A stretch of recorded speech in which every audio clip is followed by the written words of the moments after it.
ఈ ప్రపంచ అభివృద్ధికి బాటలు వేసినాయి అనడంలో ఎలాంటి అతిశయోక్తి లేదు.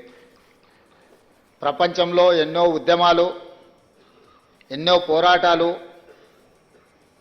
శాశ్వత పరిష్కారం చూపించకుండా, అభివృద్ధి బాటలు వేయకుండా అర్ధాంతరంగా ముగుస్తూ ఉంటాయి.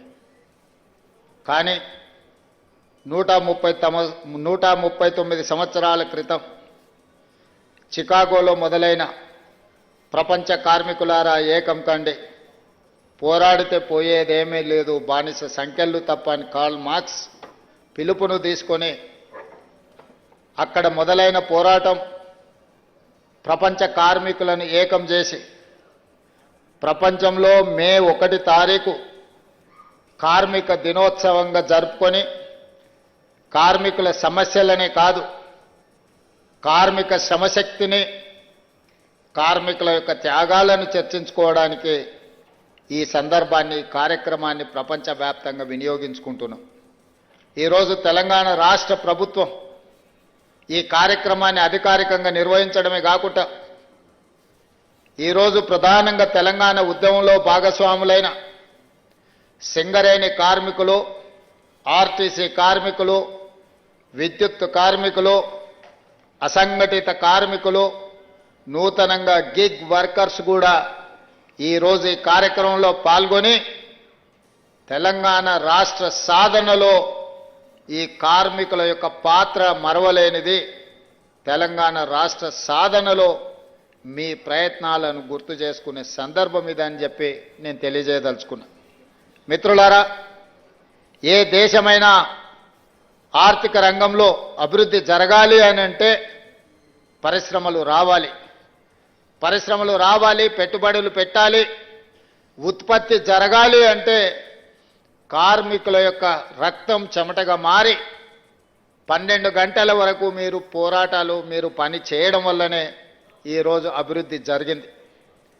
ఆనాటి మీ పోరాటాల వల్ల పని గంటలు 12 నుంచి 8 గంటలకు మార్చడమే కాకుండా వారానికి ఒక రోజు సెలవు ఇచ్చే మీ పోరాటాల వల్ల కార్మికులకు వారానికి ఒక రోజు సెలవు ఇవ్వాల్సిన నిర్ణయాలు ప్రభుత్వాలు ఆనాడు తీసుకున్నాయి.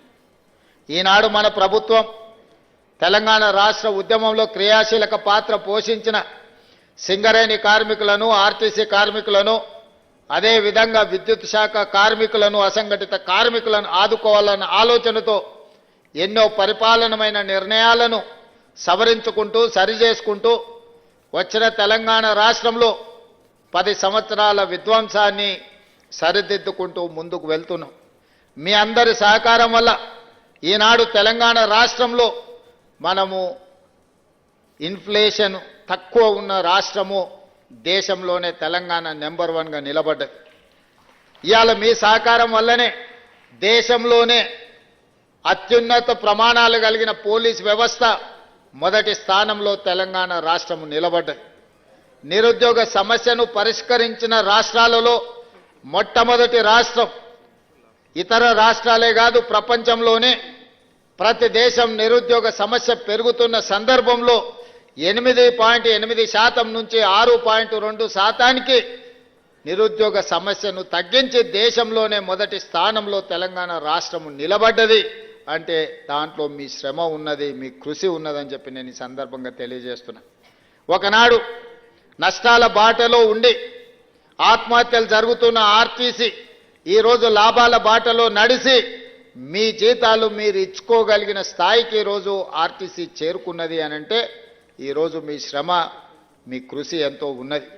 అదేవిధంగా సింగరేణి సంస్థ లాభాలలో నడవడమే కాదు, ఈరోజు ఈ వేదిక మీద జనక్ ప్రసాద్ గారు ఉన్నారు, మిగతా నరసింహారెడ్డి గారు, చాలా మంది సింగరేణి కార్మిక నాయకులు ఉన్నారు, ఇక్కడ సింగరేణి కార్మికులు ఉన్నారు. ఇప్పటి వరకు ఎప్పుడైనా మీ కాంట్రాక్ట్ అవుట్ సోర్సింగ్ కార్మికులకు బోనస్ ఎప్పుడైనా ఇచ్చిండ్రా? మొట్టమొదటిసారి మన ప్రభుత్వం అవుట్ సోర్సింగ్ కార్మికులకు కూడా 5,000 రూపాయల బోనస్ ఇచ్చి మీ లాభాలలో మీకు వాటాలుగా మార్చి మిమ్మల్ని గుర్తించిన ప్రభుత్వం ఇది కాదా? సింగరేణి కార్మికులకు 1,90,000 బోనస్ ఇచ్చిన మాట నిజం కాదా? ఈరోజు ఏదైనా అనుకోని పరిస్థితుల్లో ప్రమాదం జరిగితే ₹1 కోటి సింగరేణి కార్మికులకు బీమా పథకాన్ని అమలు చేయడమే కాకుండా మీ అవుట్ సోర్సింగ్ కార్మికులకు కూడా ఏదైనా జరిగితే 50 లక్షల రూపాయల బీమా పథకాన్ని మన రాష్ట్ర ప్రభుత్వం తీసుకొచ్చిన విషయం మీకు అందరికీ తెలుసు.